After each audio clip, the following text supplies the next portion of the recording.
I'm here in Kenya for monitoring and evaluation. I'm the international coordinator for Micontrap-Kenya, based in Kuria, Migori County and Narok County respectively. There are a lot of challenges that has made us not succeed the way we wanted 100% still. Inadequate support from the local leaders, from community leaders like custodians of cultures. We have been helping Micontrap get appointment on the ground and so forth. On this period of time, we've noticed that most NGOs and activists like Micontrap are doing their best in lending the voice. Because we notice in each function we go to, even like today we went, Micontrap always tries to get the chiefs, church elders, they try to get the community opinion leaders, and at the same time Micontrap have been having over to 50. We can call them health clubs, where young girls from the age of teenagers talk with each other about FGM. Boys talk with boys, boys talk with girls, and so forth. It has been ongoing. But because people were rigid, they didn't want to accept this.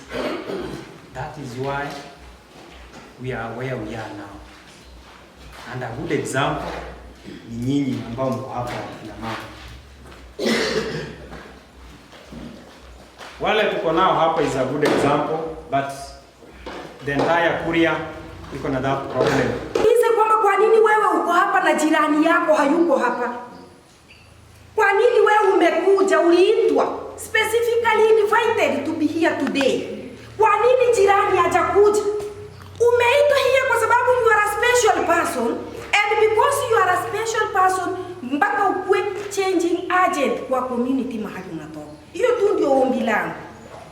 Mabalozi asimame kama balozi, abadilishe watu. CHW asimame kama CHW, abadilishe watu, watu waone mfano wa CHW. Usifunze maji ukunywe pombe. Wewe unaambia watu wengine ile kitu yenye unakataa wewe ndio unafanya. Lakini mimi nilisimama wakati nikipata mafunzo, nikiendelea kusimama na kusaidia community yetu. Leo hii tunaona mahali ambapo Mungu ameniweka. Kwa hivyo tukue viongozi. Unapoendelea uongoza watu kwa njia nzuri na kuambia ukweli, unajua Mungu aliye mbinguni anakuinua. Kwa sababu sisi wa Kuria tunapenda kanisa. Lakini ninashangaa wakati ambapo kanisa inafundisha, tunakuwa kando na mpangilio ya Mungu. Lakini wakati ambapo tutasikiza neno la Mungu na tuiweke jinsi ambapo Biblia inasema, tutatoka kwa mambo mengi. Sio mengine yote tuliacha. Masikio tuliacha wapi? Silienda.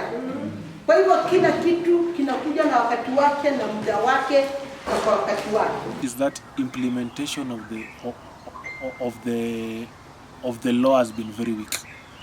That will be on the part of police, chief, the assistants, the Nyumba Kumi elders, and the judiciary. We find that the arrests which have been happening, the judicial process have not been gaining a lot of traction to help the activists like Micontrap. We have an anti-FGM board which is not financed or funded to help activists. Most activists have to get their donation from outside the country. Kenya has not done anything pertaining to that. Kenya is very lazy on doing that. And at the same time, when the Jubilee government came in, they have been very hostile to NGOs. So you find that most people have been shying away from financing such. To get a donor funding for an activity in Kenya nowadays is very hard, which is making the fight to be so hard to attend to. But all in all, you just find that FGM will be eradicated slowly. It's not something which is just one-off. It will go on slowly. We can compare the Luos and the Kuria in Kenya and the Subas. Subas who have been assimilated into Luos used to do FGM, but nowadays they don't do it. And I've also noticed that when we were young, there were Luos who used to have their 6 teeth removed, but nowadays that is not there. And we can notice even among the Kuria people, it is only the older generation who have their ears pierced. So it's a culture which has been dropped with time. Even the Kuria used to have their 6 lower teeth dropped, but nowadays it's not there. Even the ears which used to be cut nowadays are not there. So I believe with time it will go, it will shy off and go off. I know. As an activist, and as the work that I coordinate in Kenya, in 8 years in Kenya and many years abroad, it's not easy to eradicate FGM among the Korean Maasai community. It is something that is a myth. It's slowly coming up for change, but still they are still defiant. They still have that in their mind. It still takes years to end. Okay. So we should not give up. It's a fight. They have to have strict implementation of policies that they put to eradicate FGM. Yes, now they have enacted the law on FGM and other policies, but these policies are not implemented in those areas where they're required.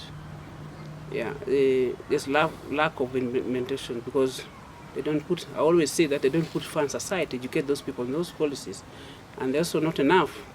Not officers are open to walk around with those policies to supply to the community, to teach them on those policies. So I think without implementation and funds to educate them on the policies will take quite time because they're not aware of those. I would wish to the Kenyans also to take FGM as their own. The international community will do at a certain period, but they will be fed up if these people are not changing. Change takes time, and change should start by Kenyans, not from international community. They have done their best. They have been talking about it. The aid comes from abroad.